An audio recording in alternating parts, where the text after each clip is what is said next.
Lain kung ipaanggit sa mga eleksyon sang nagliligad nga tuig ang eleksyon subo nga tuig. Suno kay Iloilo Governor Arthur Daffeser Jr. sa isa ka partido nagakinahanglan nga maghimo sang makinarya agod nga mapabaskog ang grupo kag ang suporta gani nga mas maayo nga may pila ka mga kasugtanan nga natabo upod sa iban nga mga partido. Dugang pa niya malay-layo pa kung isipon ang piniliay apang samtang nagahilapit nagamat-amat man sadya ang politika. Angod diri suno kay Defensor bilang incumbent governor sa Iloilo Province, nagapasalig man ini sa gihapon sang maayo nga pagpanerbisyo para sa mga pumuluyo sa probinsya upod ang iyang running mate nga si Anilaw Iloilo Mayor Lian Depuque.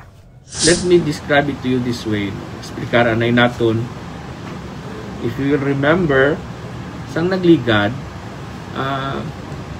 of the province, congressman, governor, sa isa ka partido, of course, to build a machinery that is strong for the party and the administration.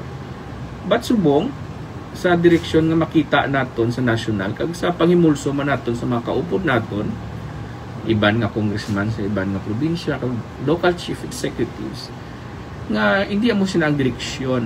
So much so that kita diri, no, dali na lang ang paabot na ang kampanya.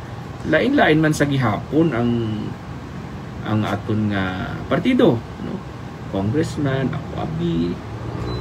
Inisika K5 Alex Escalante para sa Kampiyon nga Balita, Serbisyo Publiko kag Kalingawan sa Iloilo. K5 News FM. This news is brought to you by, do you feel tired all the time? Do you have frequent infections? Do you have always cold? It's a sign of low immune system. Boost your immune system with Clinica D3 Bio, antibacterial, natural antioxidant, immune system booster. Clinica D3 Bio has vitamin D3, lauric acid, and monolurine to fight against all viruses. Try Clinica Vitamin D3 with Coccus nocifera.